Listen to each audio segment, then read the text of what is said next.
Hello, Garland Nixon here. We're going to talk about fascism, imperialism, and the richest man in the world leading a revolution in the UK. Let's talk.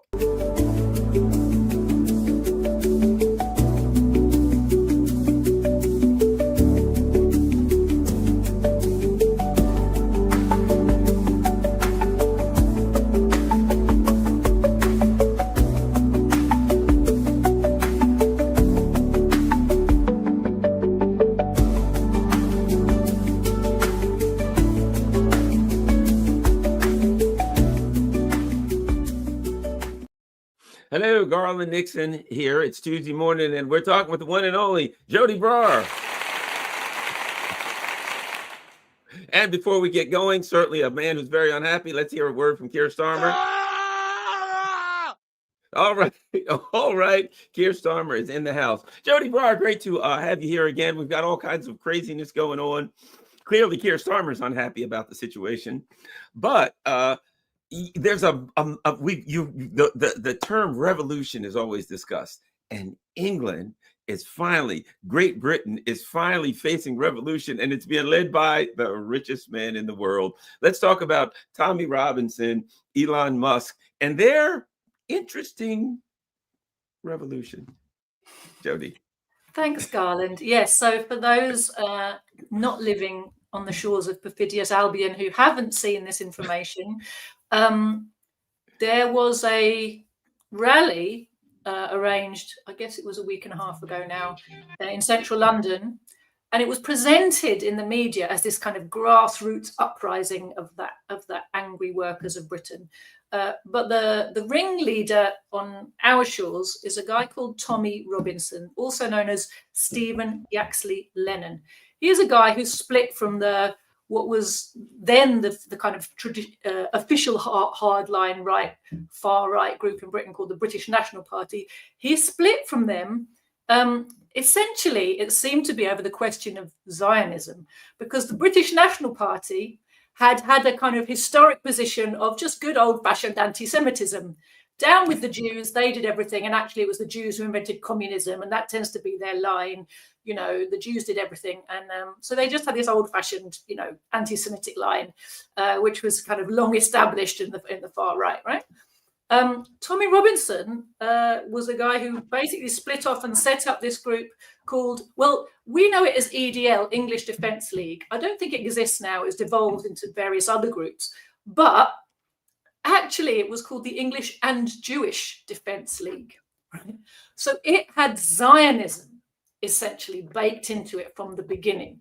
And so we've seen increasingly this sort of funny phenomenon of these so-called English patriots waving the cross of St. George, which is the flag of England, not Britain, alongside the Israeli flag, the blue and white Star of David and the stripes, so, and deliberately conflating these two things. So they've actually very openly embraced a white supremacist ideology that says Israeli Zionism is good because they are white supremacists like what we are. Okay. So, this is their kind of affinity. Interestingly, there's a history to that as well, because fascistic supremacists who were Protestants in the north of Ireland, who were basically working for the British in helping to maintain the occupation and to wage a dirty war against Republicans in the north of Ireland, they also used to regularly wave the Israeli flag, right? And you'll see that white supremacists in South Africa regularly used to wave the Israeli flag. So, birds of a feather really do flock together. We've even seen it in Ukraine, haven't we? That Banderites will wave the Israeli flag, even though, this supremacism that they are identifying with, the Banderites were part of carrying out the Holocaust against the Jews, right? And yet today's Jewish supremacists are very happy to be associated with the Banderites of Ukraine. So again, it shows you this affinity that they all have based on their supremacist ideology that says we're from special groups who are much better than the people all around us. Anyway, that's by the by. this guy, Tommy Robinson, that's his kind of a little bit of his origin story. But somewhere along the line, and probably I would imagine very early in his story, he actually became a British state asset.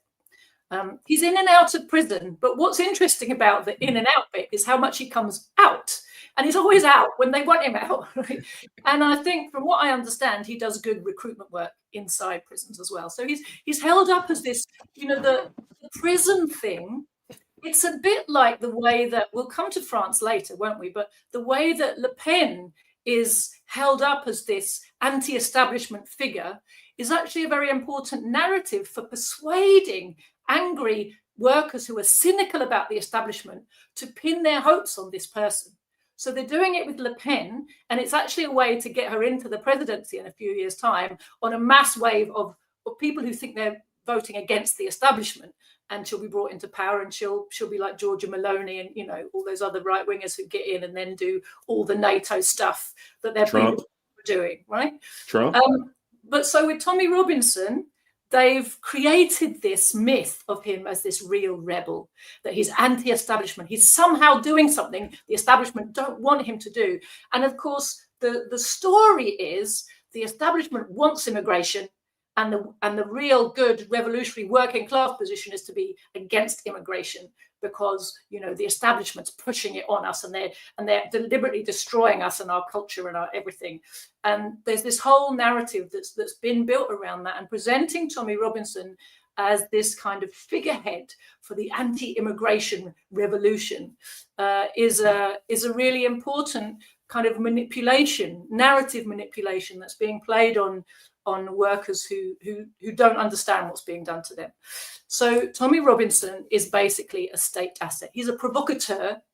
His role is to keep workers' anger harnessed and directed in the wrong direction, right? Blame other workers, don't blame the rich. Now, you almost couldn't make this up. The imaging of it actually is so bad. And yet, we've seen Elon Musk stoking the culture war around immigration consistently since he took over Twitter. He endlessly posts and amplifies posts which will push hard on narratives that are circulated by provocateurs in Britain, which say that, for example, immigrants are responsible for rape gangs. Right? Not that there's a culture problem in Britain, and that the grooming of kids has been going on by the ruling class, for a very long time for horrible purposes, and sometimes the people they farm that out to on the ground level will be from immigrant communities. Why would they not be? They're people who live here like anybody else who lives here. But it's being presented like it's a cultural thing. There's something about Pakistanis that they're into making, right? No, it's a British. If it's any culture, it's the British ruling class's culture that filters down into the working class, because you get paid for doing these horrible things in a world where there aren't good jobs for people, So this narrative has been pushed very hard by all kinds of provocateurs, and Elon Musk has been amplifying that type of thing. And you'll see Facebook will amplify it.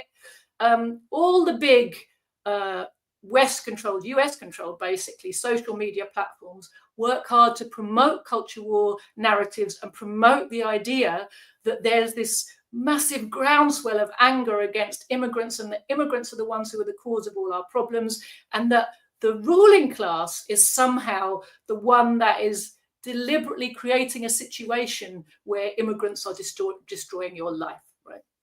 It's all nonsense, but that's the way that this narrative has been set up, and a lot of people are falling for it. They see that they can't get a doctor's appointment, they see that the good jobs have gone, they see all kinds of bad things happening in their communities, and then of course the ruling class is in charge of creating this narrative. So there is a deliberate policy, for example, of when asylum seekers land up in Britain, they get lumped in what are called migrant hotels. So basically, their claims are not processed. Sometimes it can take years for an asylum seeker's claim to be processed. During that time, he's not allowed to work. He's got no freedom of movement, really. They put him in what is essentially an open prison. They call it a hotel. And what they do is they'll they'll find a rundown hotel owned by some monopoly corporation in an area that's economically dying, and they'll pay the hotelier an insane amount of money for housing these migrants. Now, it's essentially an open prison and a slum. They're not decent living conditions. The people have no ability to work, to integrate. They don't get English lessons. They don't get any help.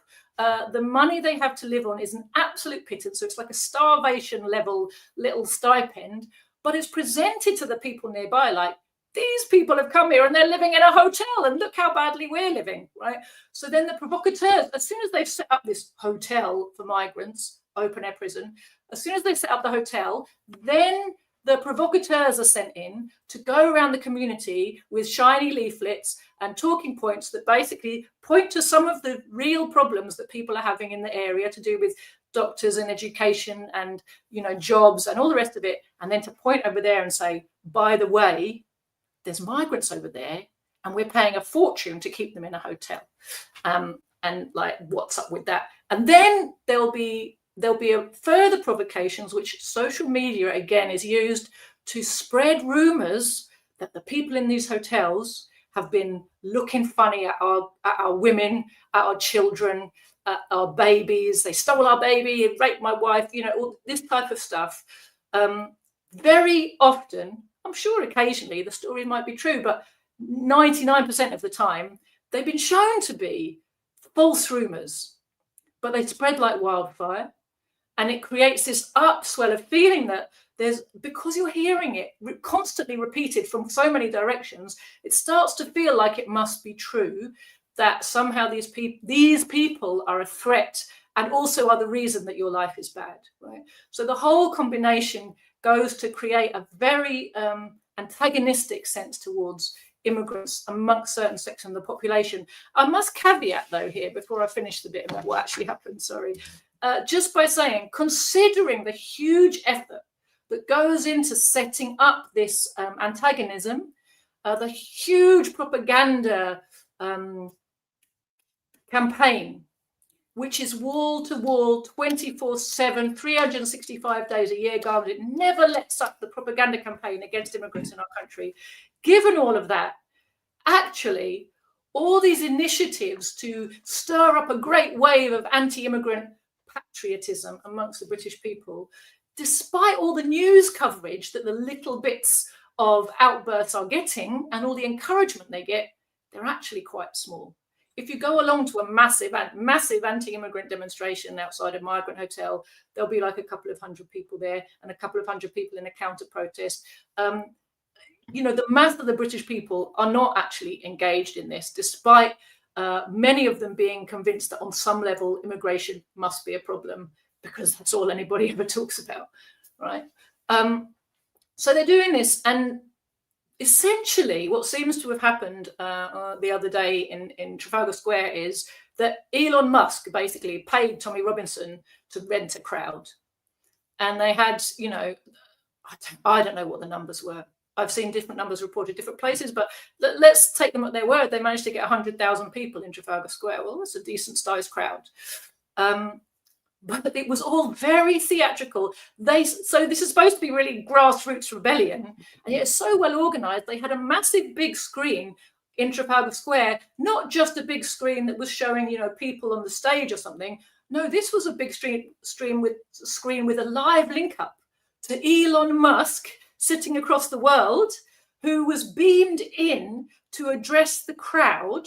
And while he was addressing the crowd, Tommy Robinson was basically sort of genuflecting before him and getting the crowd to say thank you to Elon Musk for giving us free speech. That's literally what he said. Now, the irony of it is phenomenal when you consider that Elon Musk is one of the primary architects of the wall of censorship that is enveloping the West and being reinforced, you know, so hardly, you know, constantly, and being, you know, double walls, you know, oh, we've built one wall, no, that's not enough, we need another wall, you know.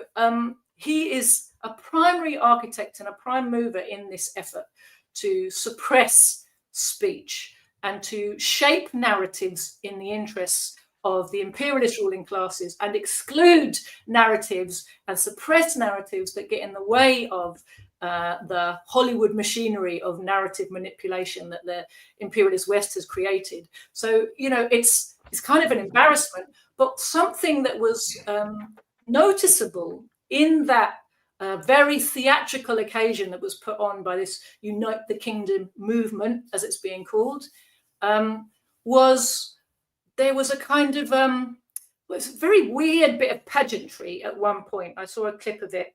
And there were these guys, I don't know what they were supposed to be dressed as. They had like feathers in their hair and kilts on, but everything was in red because they were being St. George's Cross, everything's red and white, right? They had red paint on their faces and everything. I don't know if they thought they were some kind of warriors. It was a little bit embarrassing. They were kind of dancing up and down, and Tommy was egging them on from the mic. And they took some flags and ripped them up to show like, oh, we, you know, who our enemies are. And one of them was something kind of Islamic.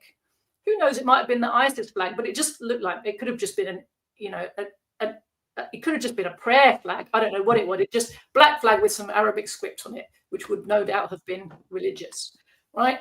And then a Palestinian flag, rip that up, right? So what they're saying is they are fully on board with the Zionist project, and they're telling their people that English patriotism or British patriotism requires them to be Islamophobic, pro-Zionism, and actively against the Palestinian people's quest for liberation and national self-determination.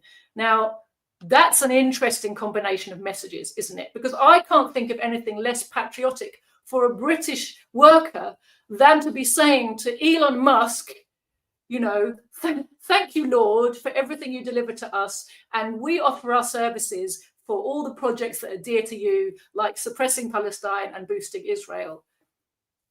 So this revolutionary conservative pushback against the establishment was pretty much paid for by the richest man in the world, starred the richest man in the world on a gigantic screen, and they ripped up Palestinian flags in service to Zionism. And they think that this was a grassroots fight pushing back against the man.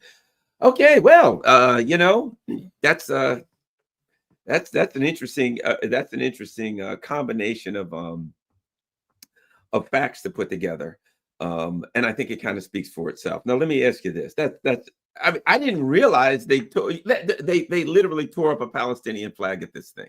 Oh, by the way, let me show you something. For those who aren't familiar with the great job that Elon Musk is doing as far as free speech, this is my Twitter account. This, you notice that there's a picture of me, all of my stuff there, joined March 2009. Somebody, for some reason, went in and decided they were going to scrub it of a whole bunch. Look at this, that's scrubbed it, but that's the one that I pay for. They can't figure out who owns this account, but apparently, according to Twitter, the free speech place, it's not me. They just told me, unfortunately, we don't know. We can't figure out who owns this account.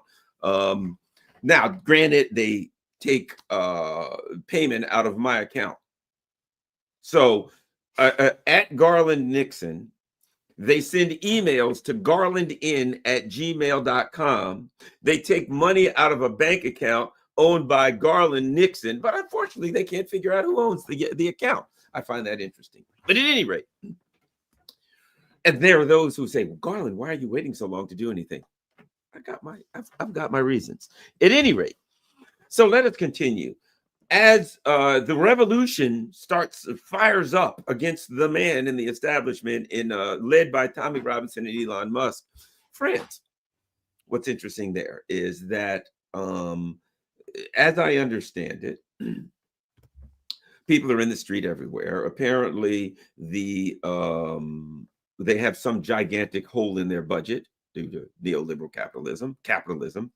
They've got a giant hole in their budget, and they tried to plug it by putting forth a budget that would have massive cuts for social programs, education, healthcare, the usual. It is pretty much the people who are revolting or in the streets are saying the reason we have this is because of all these gigantic tax cuts for the rich and all this extra money for the wealthy and corporations. So in order to plug the hole, you should take that back from them. They should have to plug the hole. I read where some rich guy who's representing some organization says we can't do that because that would be communism. So therefore we can't have communism. So I'm sorry, all this money's got to come from the people in the street. And it seems to me that France is, I don't know, they'll be sharpening up the guillotines. I have predicted for the last couple of years, at some point, if they keep going in the direction they're going, there's going to be violence against the ruling elite, which I'm personally opposed to violence. But I understand, if somebody hits you in the face, you're probably going to swing back. So, but at any rate, your thoughts on what's going on with France. It's amazing to me, not amazing, but interesting that the ruling elite can put people in a bad situation and put themselves in a bad situation where the people are literally on the verge of violent revolution and they can't see it. And they'll say, no, that would be communism. We just got to, you people don't know your place. Shut up, go back to what you were doing, and we will continue to pillage and take everything that you have. Your thoughts on France? Thanks, Garland. There's a really fundamental thing that people just don't really understand about the national debt and about taxation and the national budget. And Karl Marx pointed out quite a long time ago now that under capitalism and in a capitalist state, profit is privatized and debt is nationalized. This happens repeatedly and endlessly. The most recent big kind of very well-known occasion of this taking place was, of course, in 2008, when the whole banking system, the whole capitalist banking system was in free fall. And Gordon Brown and Barack Obama got together and said, bloody hell, we have to save the system. These companies are too big to fail. If they fail, the whole lot is going down the tubes. So what are we going to do?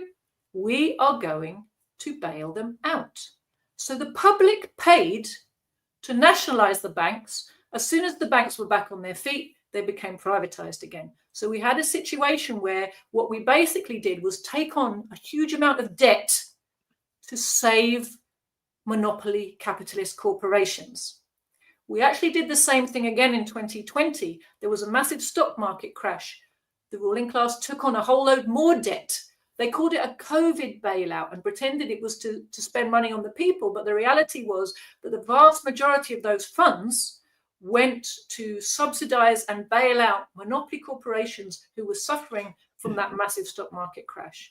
So, as you see, the profit, when those companies are in profit, they're not sharing it with the rest of us. Of course they're not.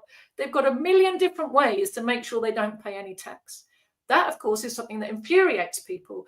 But what they have to recognize is there's not a way within this system to fix that problem. And I'll come back to this issue about taxation. But you can see why people are demanding or pointing to the fact that these corporations evade tax when they're profitable. When they are losing profit, when they start to look shaky financially, and this tradition goes all the way back. I've talked to you about this before, haven't I? But actually goes all the way back to the very first mega corporation, which was the East India Company, which was deemed too big to fail all the way back in the 18th century and given the most phenomenal bailout by the Crown, because if the East India Company went down, the British economy was going to go down with it. And they lent the most unprecedented sum of money. They basically took on public debt to stop the East India Company from collapsing when its profits.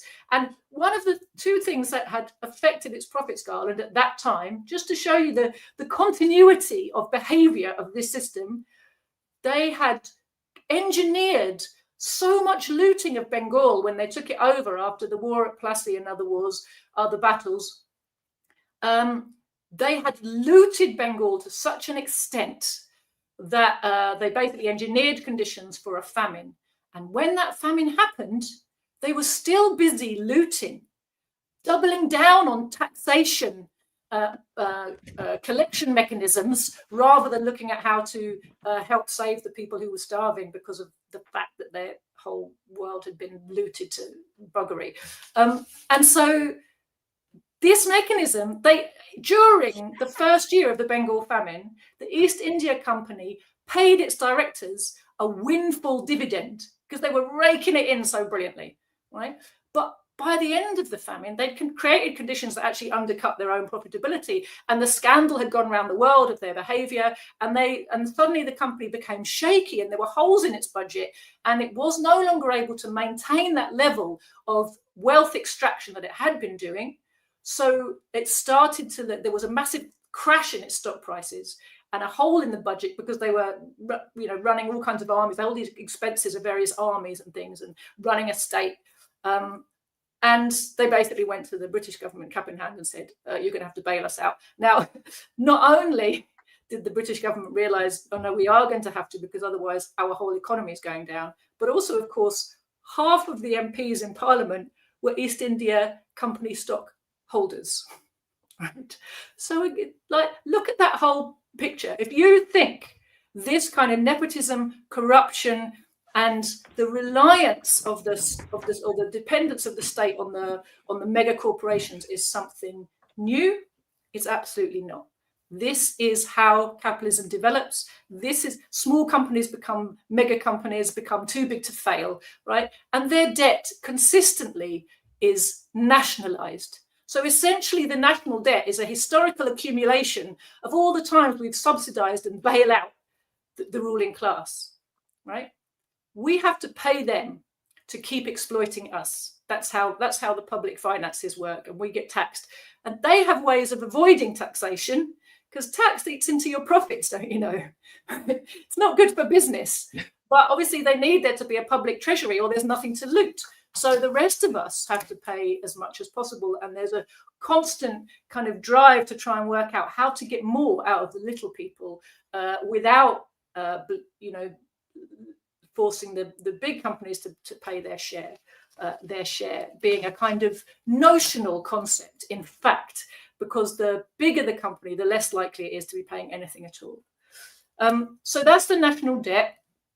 The hole in the budget is a kind of fact of life under capitalism, in fact, because of the way that the system operates. What is it right now that the ruling class is busy spending our tax money on? Because clearly not on providing the services that we think are the reason that we have to pay taxes, right? They're paying money to subsidize monopoly corporations, to give them ways to make profits out of providing services. The services get smaller because they're being cut all the time. But the amount of profit that goes to the companies who've been tasked with providing those services keeps on flowing, right? So they're able to put their prices up while what they deliver on the front line gets less and less. And then, of course, there's the war drive. The war drive has to be subsidized.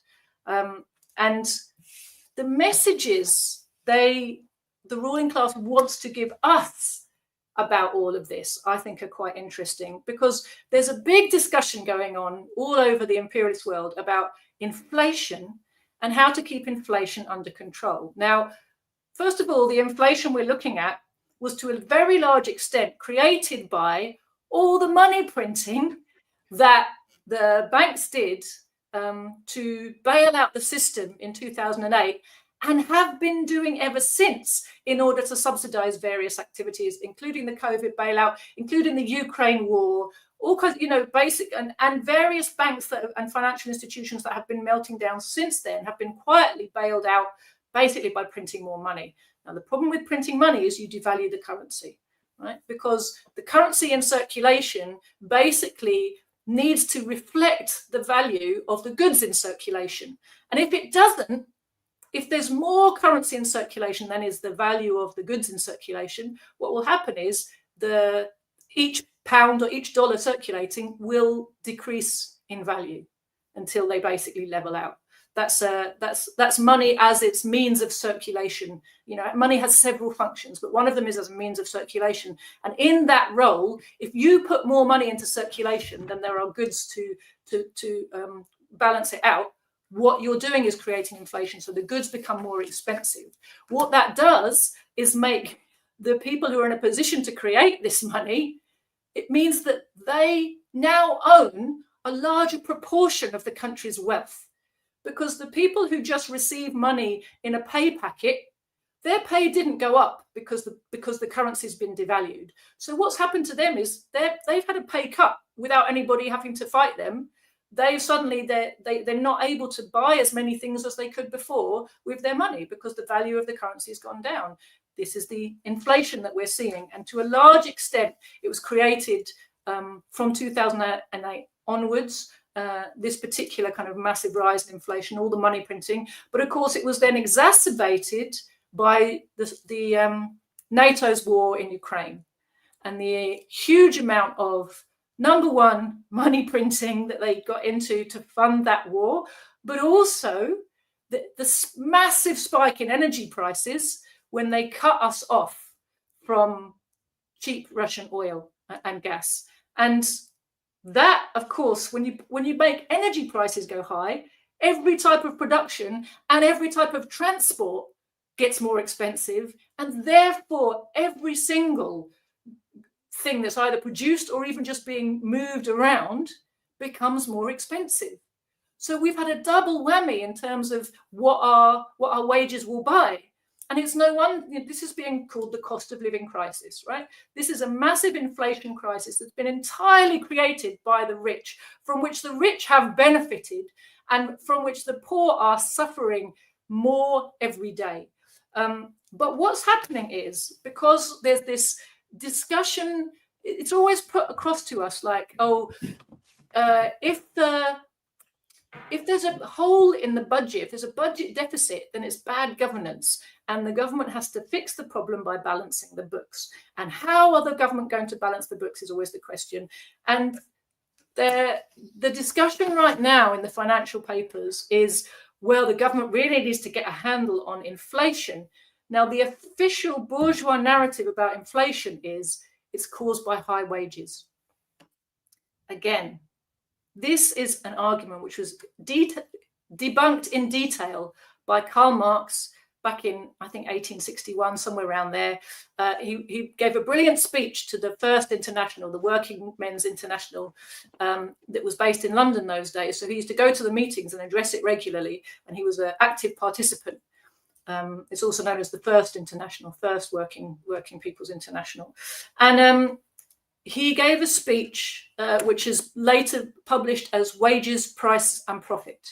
And everybody should read it. It's really worth understanding, and he systematically debunked arguments. And the reason he did that was there was a radical English worker or British worker who had presented a thesis to the International that said workers shouldn't strive for higher wages because all they do is create inflation, and that basically negates the effect of the pay rise.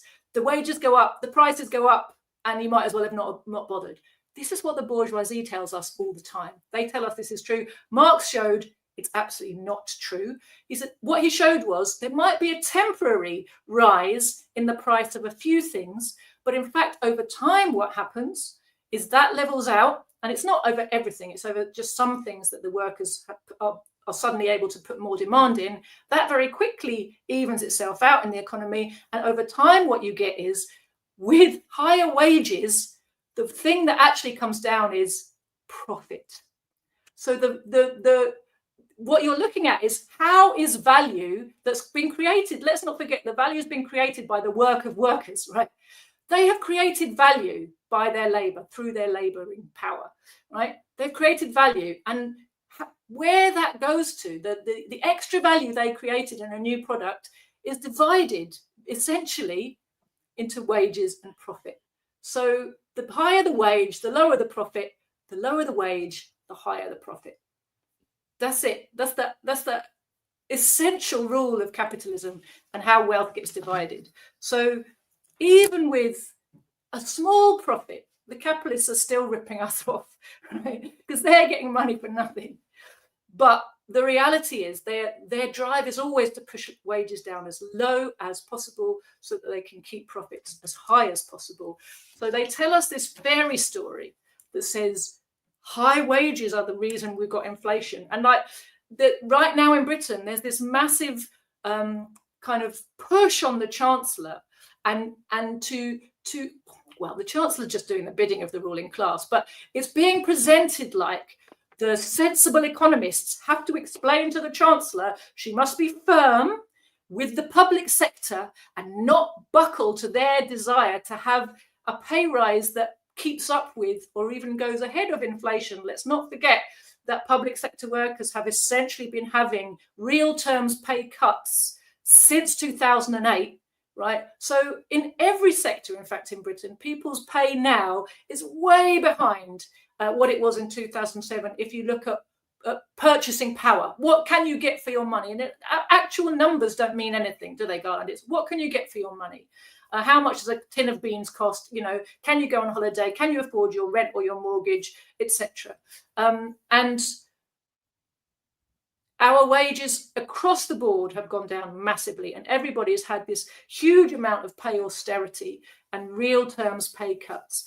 And sometimes it can be hard to realize because, you know, some sectors have 5% pay rise. Why are they so greedy? It's like, well, but inflation was 8%. So 5% is still a pay cut, right? But it's presented like it's this massive pay rise. And again, this really helps the bourgeois narrative manipulation about these things, because they don't explain that actually these workers are still far behind where they used to be. They're still struggling to make ends meet.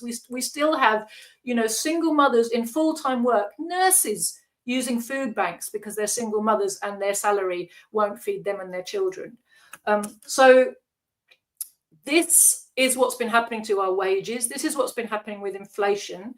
There's this narrative that says that the governments must be frugal and must deny these greedy public sector workers a pay rise because that's just going to fuel inflation, when in fact they're the ones who've been fueling inflation, and they've done it to make themselves richer and to fund the things that matter to them, i.e. keeping the system going and keeping the war machine going, right? And they're forcing us to pay the price. When they say to us, first of all, they make us bail out their banks, right? And then they tell us, no, well, the government's got to keep paying the interest on its debt. Who are they paying the interest to? They're paying it to the same banks they bailed out. We've got to keep paying tribute to the ruling class who we keep bailing out, and then we owe them money, and we've got to keep paying them interest on the money we owe them. And then because that's all very expensive, we have to accept be it cuts to all public services, cuts to the NHS, cuts to education provision, further privatisation of everything, further casualisation of everything. Or every worker in every possible sphere should be on a 0 hours contract, should be on minimum wage, should be totally flexible, right? And the minimum wage shouldn't rise either. You know, you should basically be at starvation level or below. And still will say that you don't work hard enough and you don't live frugally enough. And the problem is that workers are just lazy. That's the reason the system isn't working, people, for you. It's working fine for us, by the way. You know, so this is the real substance of the discussions that are being had. And this question of taxation, I'll just finish with this, if I may. This question of taxation is a really important one, because people see that they are being taxed to the hilt through 1,000 different mechanisms. Not just one tax, are there? There's hundreds of bloody taxes. You're left, right, and centre. You're taxed. Sometimes an item you're taxed on 3 or 4 times. You know, and it's clearly the taxation burden is pretty unbearable, iniquitous, and unfair. It's very unfairly distributed, the tax. You know, as a proportion of income, if you look, it's the poorest who pay the most, and that is obviously, to anybody who believes in even slightly in fairness, which as humans, you know, we have a fairness bias. We are in favor of fairness, and we notice unfairness. You know, you only have to look at 2 little kids being given a plate of, you know, raspberries by their mum, and they're looking at each other like, have you got more than me? Right? There's an inbuilt fairness bias in human beings. I mean, it's a silly example, but you get my idea. We look and we see it's not fair, the distribution of taxes. It's not fair. That's true. The question is, can we, through tax reform in this system, make it fair? And I have to say the answer is no. Fundamentally, what we're looking at is how the system works. It's like looking at the parliament and saying, well, these people aren't serving us, we need to re-elect new parliamentarians. And, you know, my father was fond of saying, you could have 650 Karl Marxes in the British Parliament, it still wouldn't serve the interests of the working class, because that parliament has been set up as part of the bourgeois state machinery. It's one cog in a big machine. And that machine's whole purpose is to keep a tiny exploiting class in power over an exploited majority. How does changing the personnel in a bit of that machine change what the machine is? It doesn't, and it can't.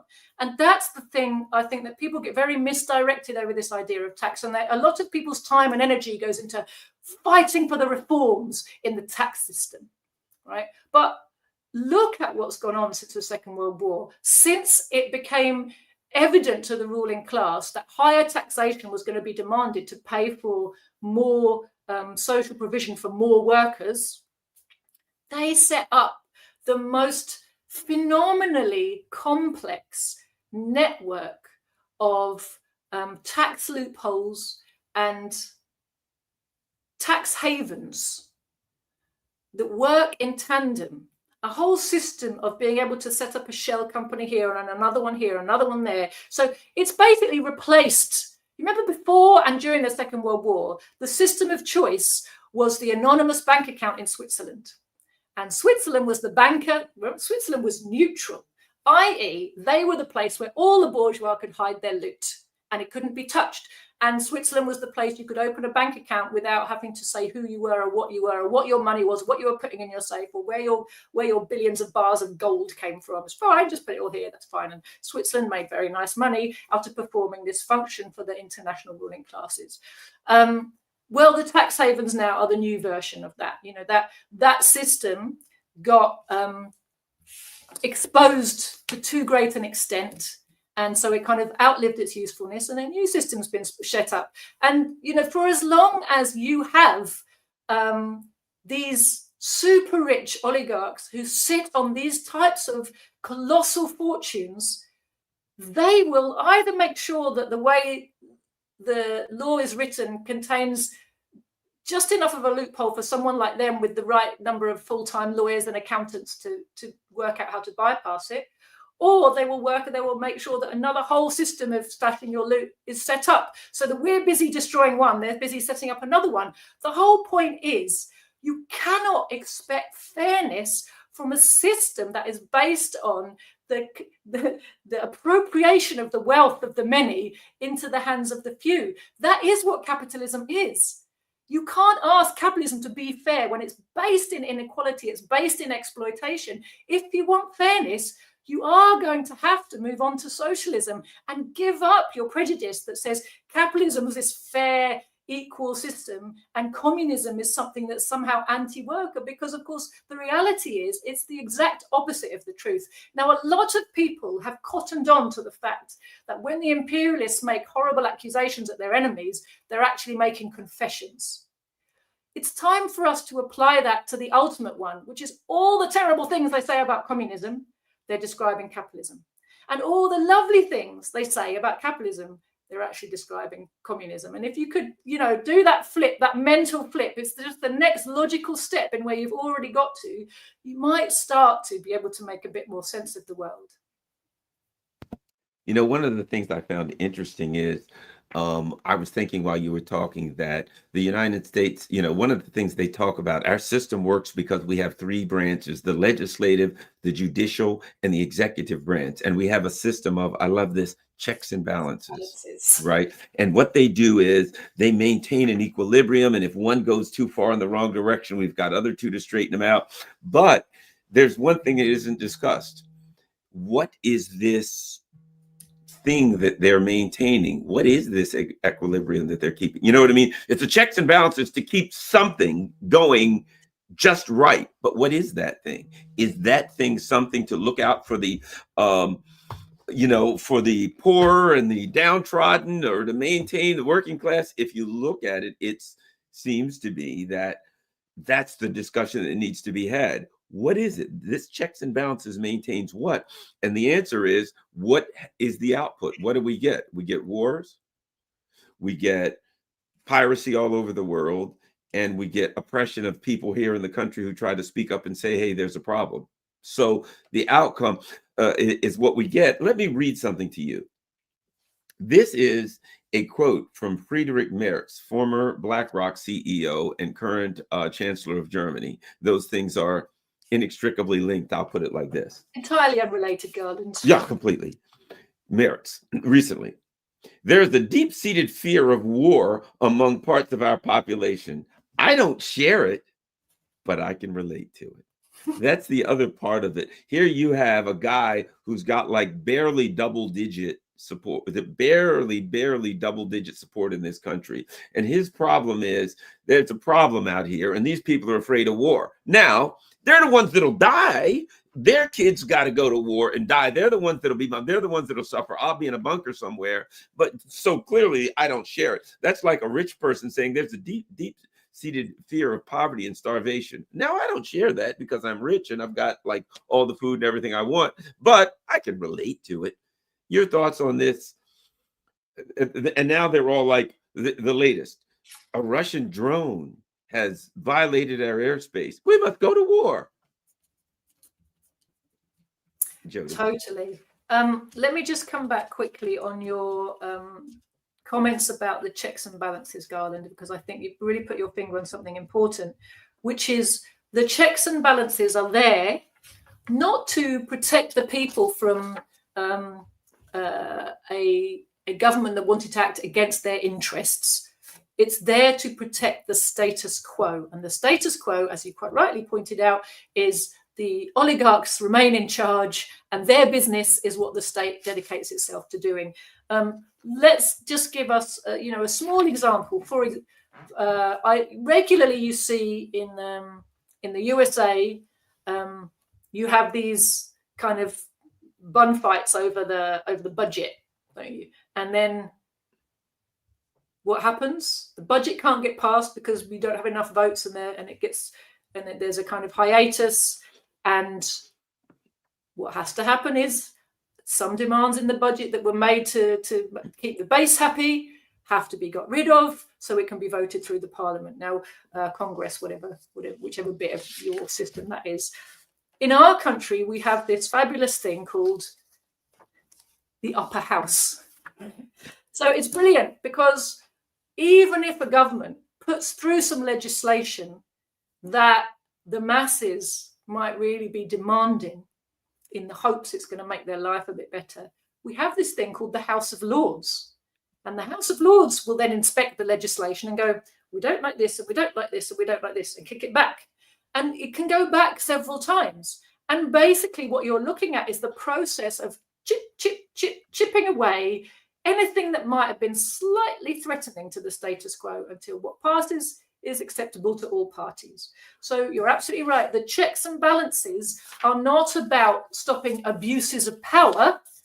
They're about making sure that the proles don't actually get to pass anything that upsets anybody in the higher ups, right? So that's what the checks and balances are for. That's the essence of their nature. So they're held up to us as this proof of fantastic democracy. In fact, a real working class democracy, the first one of which we saw in 1871 in the Paris Commune, which was studied by Marx and Engels and studied again by Lenin and was the basis of workers' democracy later that came out of the Soviets in the Soviet Union. Workers' democracy does not separate the legislature from the executive. The people who make the laws are responsible for implementing them. So you don't have this like, oh, well, I've done my best, nothing to do with me.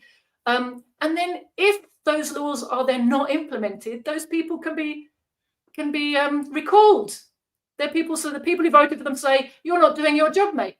So there are fundamental principles of a working class democracy to ensure it really serves the people. One of them is no special treatment. You are supposed to have an average worker's pay, and you're going to work harder for that pay. So it's not the job for someone who wants an easy life. You don't get special privileges and special treatment.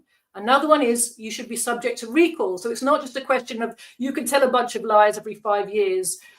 And once people have elected you, they've got no ability to influence you and no ability to bring you back when you haven't done the job you were supposed to do. So the principle of recall is built in to genuine working class democracy. And then, of course, there's this not separating the legislature from the executive. You have the one body does both, which means that actually you can measure how well your representatives are doing for you, because they not only pass the laws, but they oversee the implementation of the laws, right? So this is what mass democracy, working class democracy looks like. It's the polar opposite of what is called representative and what we would call bourgeois democracy, i.e. capitalist democracy, which is democracy for the capitalists, by the capitalists, of the capitalists, and dictatorship against everybody else. And then you were talking about Merz's problem with the fact that not enough people have realized that they shouldn't be afraid of war. If I may, let me show you some of you probably haven't seen the evidence. And I mean, in light of this overwhelming evidence, I can certainly see where he's, where these people are horrified of the Russians. So apparently the Polish government said that they were attacked by Russian drones, and they provided evidence. You're going to love this. They said there was a Russian drone that somehow landed on a chicken coop. I wish I was making this up. Let me show you a picture of this Russian drone that we were provided that landed on a chicken coop. Now, you may notice something about this. Number one, so there's woods behind. This is literally the picture.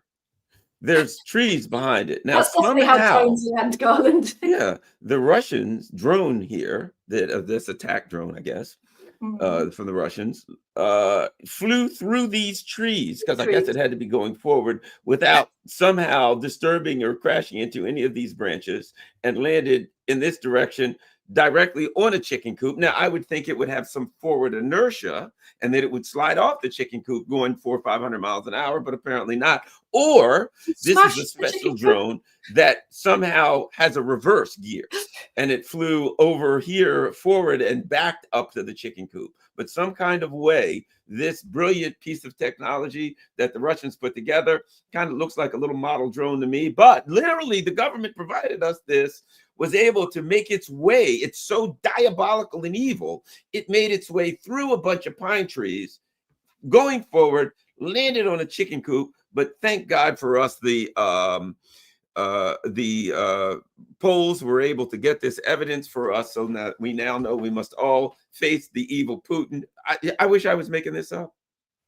I wish I was making it up, Jody. What is really upsetting, Garland, is how many serious mainstream, i.e. corporate imperialist media, will present this photo like it actually is evidence, with no commentary that points out why this evidence is maybe not very plausible, right? And this is part of how we can see that what we're looking at is a massive manipulation. What we're looking at is evidence of the Europeans trying to, number one, keep the war going any way they can. Number two, pull the US back in, because they want to, they're staging a provocation that they hope can trigger Article 4 or Article 5 in the NATO Constitution that says everybody now has to join in. Of course, actually, it doesn't say they have to. And with the US and the British, like with everything, they will if they want to. But they want to try and trigger this panic that says, no, everybody has to get involved now. They want to make it a directly NATO war, because the Ukrainian forces are being defeated, and at some point soon they're going to completely collapse. And this is the Europeans' way of trying to make that happen. At least bring more NATO forces into Poland and up to the border, ready to go in case of the full collapse of the Ukraine regime. That's actually what we're looking at, Garland. And that photo is absolutely laughable. I mean, for one thing, I'm no military expert, but if that thing was flying, never mind the bloody trees, if it was flying at great speed, that hen coop doesn't look strong enough to stand up to the impact of the drone landing on it, right? If it came out of the sky at a great speed, surely that little wooden structure would have collapsed and shattered into loads of pieces. It wouldn't just land like a little feather on the roof, would it? I mean, drone experts write in and tell me, unless somebody stood there bringing it down, right? Obviously, you can do that, but that's not what they're saying has happened, right? They're saying this flew thousands of miles and just randomly landed in Poland. And they're also saying that for some reason, unbeknownst to man, it kind of goes along with the whole stupid Hollywood narrative of the Ukraine war generally, doesn't it? One day, Vladimir Putin, for no reason that anybody can possibly fathom, because how can you possibly understand such evil? He woke up one day and just wanted to invade the country next to him and take it over and wipe out its people, because that's what madmen are like, isn't it? And because we watch so many superhero movies, like there's enough people who buy into that nonsense, right? Of course, it's not what happened. It's not an explanation of what's going on. And why on earth, just stop and think about it. Russia is winning in every sense, in every respect. It's winning diplomatically. It's winning militarily. It's winning economically. It's winning socially. Why on earth would Russia suddenly attack Poland? They've got zero reason to do that. Right? Zero. It makes no sense at all. But when you understand that these drones are all over Ukraine, because they're cheap drones that the Russians send in to overwhelm air defenses, and they're very easy to pick up ones that haven't been destroyed and repurpose them and reuse them, and that is what the Ukrainians do. That is perfectly normal. But for the Ukrainians to set up this, oh look, it must be the Russians what done it, because here's a few of their cheap drones that there's loads of hanging around in Ukraine. It makes no sense. None of it adds up. It's quite clearly from the beginning. You should have been suspicious the first day you read those headlines, simply because there's no reason for Russia to want to attack Poland. And we already had a fake scare about an attack on Poland, didn't we? Remember that there was the bombs fell in Poland, and there was some farmer who was supposed to have, been under the bombs, and they do these big splashes in the Western press, and all of it is about narrative management. But it ties in completely to what Merz was saying, because of course part of the narrative management is not just saying, Putin's a madman and he's coming for us, and he's not going to stop at Ukraine. He's going to come to Poland, he's going to come to the Baltics, he's going to keep going and keep going. We're going to have to fight him somewhere. And this narrative is an important one for softening up the populations in the West. Number one, you've got to soften them up to just accept you keep spending money on the war, even if you don't send any soldiers from here. It's very unpopular how much money we spend from the treasuries of the West to fund this war, billions and billions and billions, while we're being told there's no money for anything that we need, right? So that's one. Number two, there is a desire in the Western imperialist powers to prepare their populations to actually participate in war if it comes to that. They prefer to fight the wars by proxy. It's very threatening to their social cohesion if they mobilize their home populations for war. But that doesn't mean they'll be able to get away without doing that. So they, step by step, they're trying to soften us up. They're trying to prepare us for accepting that we need to go to war with Russia, that Russia is a big enemy, that Russia is this crazy mad power that has to be stopped. Putin is the new Hitler, all this type of rubbish. And this is all part of that narrative management and control and psychological operation to try to create a war ready sentiment amongst the populations, the working class populations in Germany, France, Britain in particular. Last, before we go, is your thoughts on the current state of affairs, what's going on with the madness of Zionism. Now they'll just say they'll attack any country in the world. And of course, the US is playing the old, we're trying to control them and we're trying to stop them from doing things. We didn't know they were going to attack Qatar. Who could have possibly saw that coming? It seems to me that's starting to run out of gas. Although there are a lot of people in this country that still run around and say, Israel controls our country. We're just puppets to Israel. I'm like, yeah, okay. That's like me saying my fingers control my body. I can't control my fingers. They just do crazy things every now and then. I'm like, don't do that. Bad fingers. Don't do that. And the fingers are like, I'm not listening to you. Totally. So it's very clear now, isn't it? The genocide is fundamentally, it's a genocide of Anglo-American imperialism with the European Union in enthusiastic support. And this is a war between the imperialist bloc, essentially NATO, and the peoples of the Middle East. Zionism is the attack dog. Israel is the attack dog. It's their unthinkable aircraft carrier in the Middle East. It's also the arm's length operation that the imperialists really prefer, which is deniability. Then they get to parachute themselves in as the peacemakers and the peace brokers and the intermediary. I'm just a neutral arbiter. I've come to help you sort out your differences, you silly little children who keep fighting each other. If only you'd be reasonable, let me help you. But of course, they're the ones who are pulling the strings of the Zionists, and they're the ones who create the ability of the Zionists to carry out these crimes with no answerability, right? There's nobody who can hold Israel accountable. Why is that? The whole world is screaming, why can't Israel be held accountable? And of course, the reason is because the UN, Britain, the imperialist powers stand behind Israel, and they create a situation in which it's not possible for any of the rest of the world to do anything.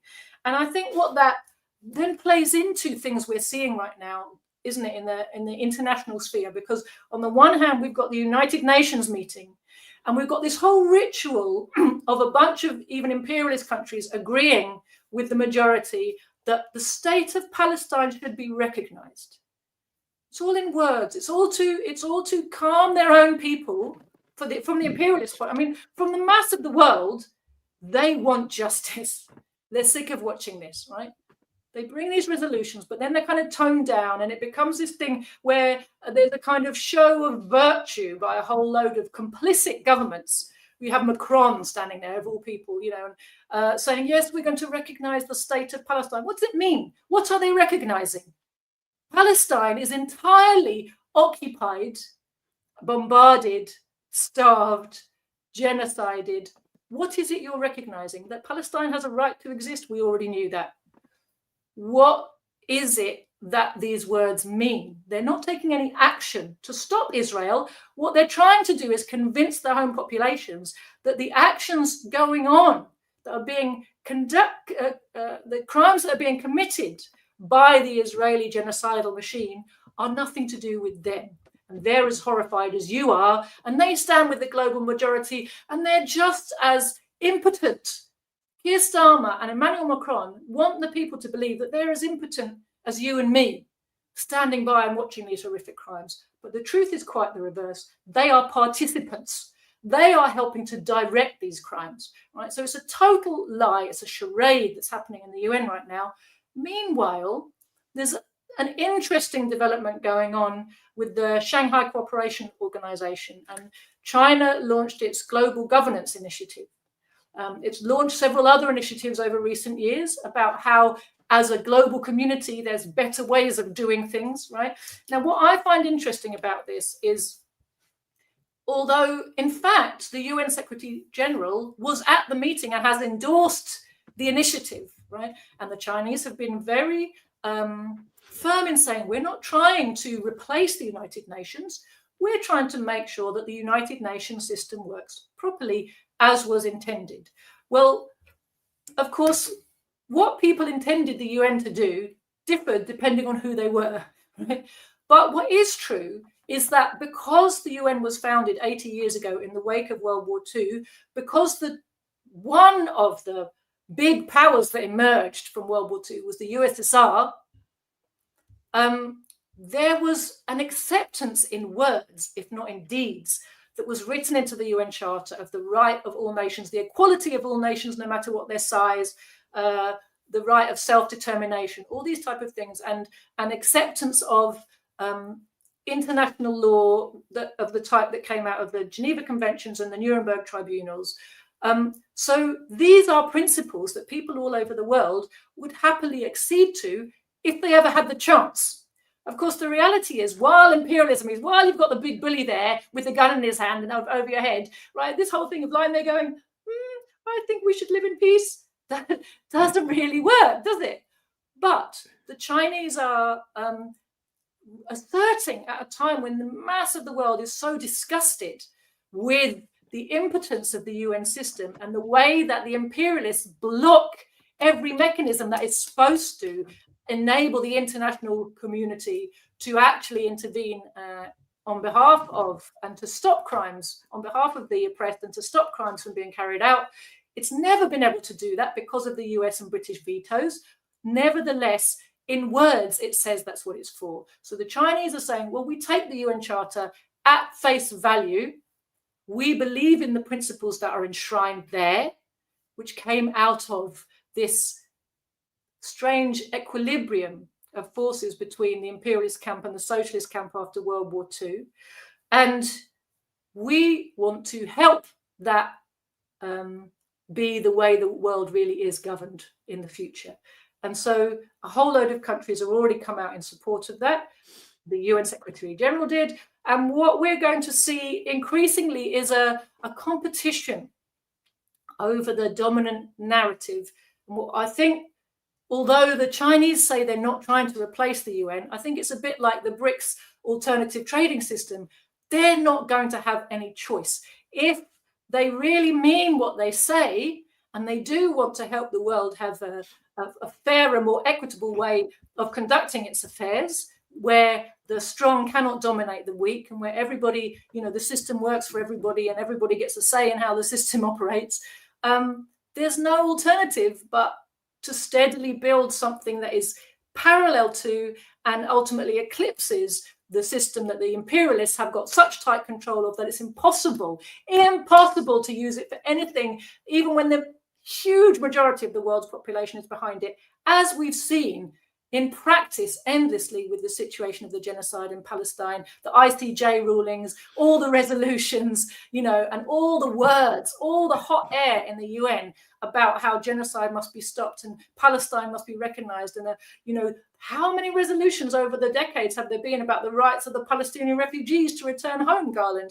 This is not a new thing that the UN has failed to deliver for the Palestinian people, right? But it's being brought to a head now, and it's a very interesting timing for the Chinese to launch their initiative. Yes, I agree. I think it's people are starting to recognize that the West and the imperialists set up, whether it's the UN or these other systems, they set them up to benefit them and to allow them to continue their exploitation of the world. And that let me find it. I'm going to recommend to people something that I did recently. Give me a second. What I did was, if I can find it, here we go. I would recommend people that they look over. I did a video recently revisiting President Putin's Empire of Lies speech. That's the video that I did. I went over the Empire of Lies speech. I recommend people check out that video. It's very important to reread that speech right now, because in it, he talks about a lot of the things that you're touching on. He gets into how we got to where we are, and basically saying these people set up systems, they made agreements, and the agreements are only as good as long as it benefits them. As soon as it doesn't benefit them, they completely reverse them. When you look at it and you go down, and I'm like, hey, he's been listening to Joti Brar. This guy's been watching my videos, apparently. It was a recognition. What's interesting is, I don't want to keep you too long. What's interesting is that as the imperialists continued or really upgraded their attack on Russia, from the Soviet Union to Russia after 1991, that this period of time leading up to the special military operation, seems to me it was very eye-opening that a lot of people that came in with Vladimir Putin were like, we're going to make friends with the imperialists, we'll work with them, we'll all make money together. And when you read that speech, you realize that he and Lavrov et al. Woke up and said, holy crap, socialists were right. These people are that's what the Empire of Lies speech is basically. My God, the socialists were right about the imperialists. Everything they said was 100% right. And let me repeat it myself. So I recommend people check out my video, Revisiting President Putin's Empire of Lies speech, 24 February 2022. That's the name of the video. I actually did it a couple weeks ago. Because when you listen to that, the Empire of Lies speech, I didn't realize it at the time. It is an attack on imperialism. It is exposing imperialism, and it is saying we have to go to war on our border because the imperialists did everything that imperialists do. 100%. Well, it sounds like an excellent video. I need to go back and reread that speech because obviously I read it at the time, and that's a long time ago now. So I will go back and reread that, and I'll watch your video, Garland. Thank you. I just want to add a plea to the people in the West who make up the majority of our audience. If you live in an imperialist country, you are not impotent. You must become part of the anti-imperialist resistance. And in an imperialist country, that means you must become a socialist. You must get yourself educated in Marxism. You must study so you can become useful to the working class in your country. And you must help popularize Marxism amongst the workers of your country. Imperialism will always threaten the world while there are kings of finance capital sat on top of these incredible fortunes, which they have looted over centuries from the people of the planet, including your own people, including you and your families, right? These people must be dispossessed. They can't be allowed to continue to use the loot that they have amassed in these nefarious ways. It is their control of so much resource that enables them to control all the systems and stop them from working in the interests of ordinary people. They are the ones who have perfected this machinery, not just of looting, but of social control. All of that has to be dismantled, right? When we talk about overthrowing imperialism, that's what we mean. And imperialism must be overthrown. Its state machinery of coercion, control, looting must be dismantled in favor of genuine democracy for the masses, for the mass of ordinary people. And without that, the rest of the people can do rest of the world's people can do huge advances and fight the battles to get liberated, but they will always be threatened unless we are also doing our job here. And we must recognize if we don't do our job, it's not just people abroad who will suffer, it's also us. If you look at what's happening with the cost of living crisis and what we were talking about earlier in the show, look at the drive into an all-out full confrontation World War III. All of that affects you, and we have to stop thinking like war is something far away and economic trouble is something far away. It doesn't touch me. I'm all right, Jack. Don't worry about it. Look the other way. This is built into the system.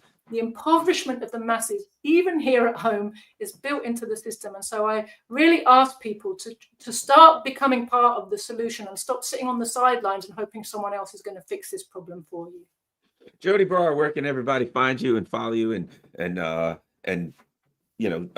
check out all of your information in your organization? Thank you. So I have a Telegram channel. It's just my name, Joti Brar. My party has a Telegram channel, The Communists, with an S. That's our website, thecommunists.org. Do sign up to our newsletter there. Do follow us on Telegram. Do subscribe to our newspapers. And we have a fantastic YouTube channel called Proletarian TV, where there's a huge load of resources, speeches and presentations on all kinds of topics going back many, many years. So fantastic resource there also. Thank you. And before we go, you know who we have to hear from? Keir Starmer. Joti Brar, everyone, make sure you share this on all your social media platforms.